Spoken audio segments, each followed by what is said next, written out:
Welcome back to Sunrise Daily. Yes, we will focus on that agreement. Well, now we understand that the strike has been called off, but we've got Mr. Femi Falana with us. He's a senior advocate of Nigeria. Thank you for coming on this morning, sir. It's my pleasure. Well, it's somewhat pleasant when Nigerians woke up to this news that is being suspended. The Vanguard says on hold, maybe pending when they conclude all of this. But preceding this period, you had spoken about the processes, how it was going on, the roles, particularly the governors were playing in this one. You had said that you were quoted to have said, well, the governors have no role, or they shouldn't be playing the role they were, because this is in the exclusive legislative list. But no, I didn't quite say that. What was it that you...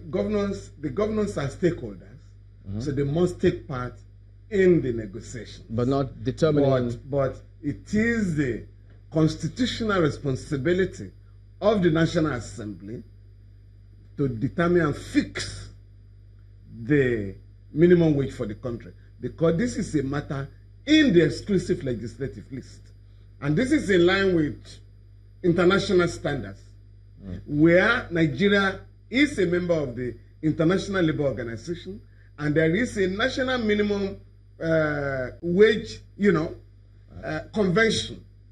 Yeah, but before... applicable in Nigeria. Before it gets to the National Assembly, what about the processes that they need to take, the roles that they play? No, all the stakeholders, the private sector, the public sector, and when you talk of the public sector, you're talking of the federal government and the 36 state government. They are all involved in the process. As a matter of fact, Labour was asking for 56,000 naira, and the whole thing was negotiated until there was a general consensus that 30,000 naira would be reasonable. It was at the stage of signing the memorandum of understanding last week that some governors kicked that, we would rather prefer to pay 22,500 naira. Mind you, a state like Edo had been paying 25,000 naira minimum wage since 2016. So, but there is now an understanding that 30,000 naira would be paid by all employers of labor in Nigeria. But as it is now, it's not finality yet, because National Assembly still has a huge role. No, there has to be a National Minimum Wage Amendment Act or a new National Minimum Wage Law that will repeal the 2011 National Minimum Wage Act. But if you then go through this process as it is now, because when Labour came in with this discussion, they had different stages, different committees. No, there was one committee, the Tripartite Committee, and Labour at that time was insisting on, I think they started with 65. 56,000. 56?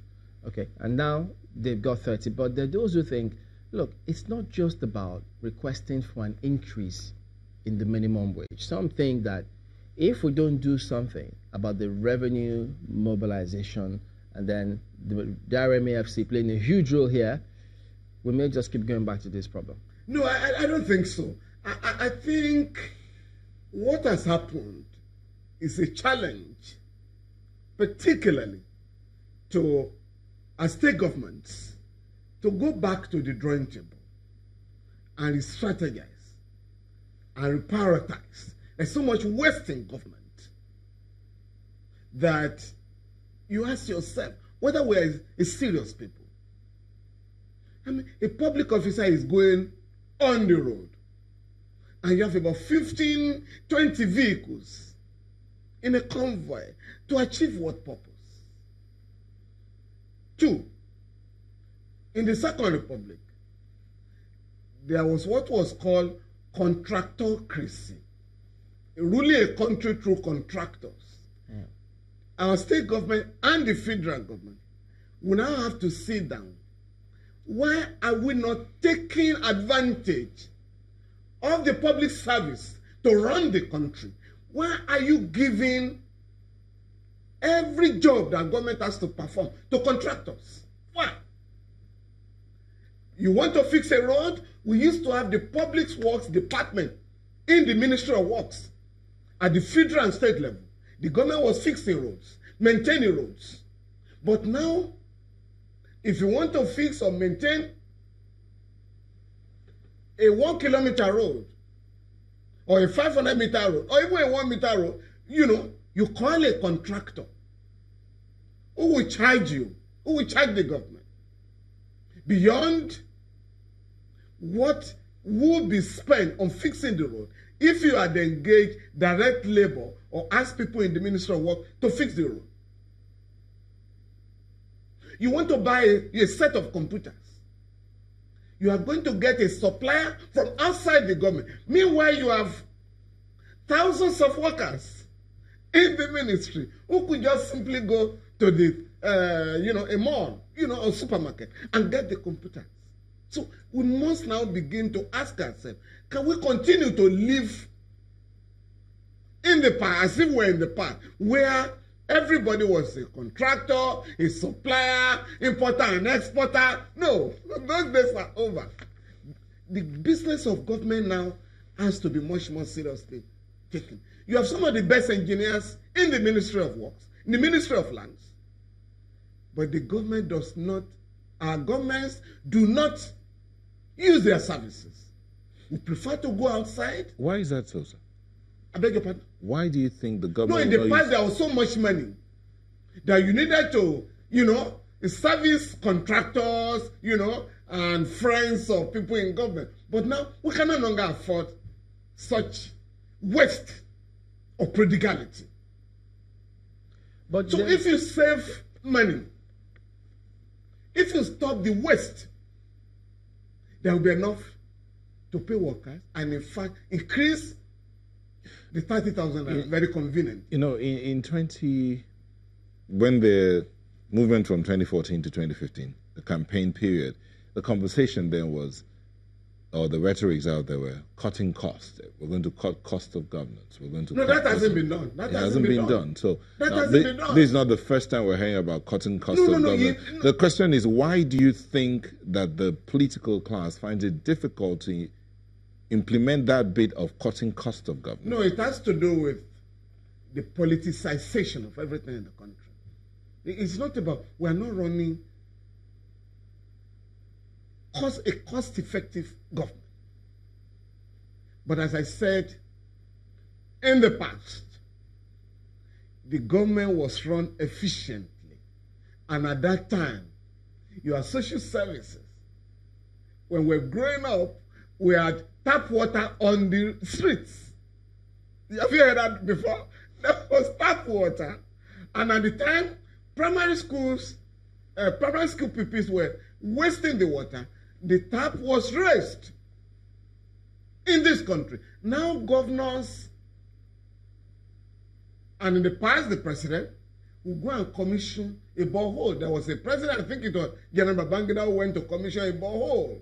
And at that time, the contractor had not sunk the borehole up to water level. So some water was bought, put in the borehole, and the president commissioned it. It was after he left that the community said, no, we don't have water here yet.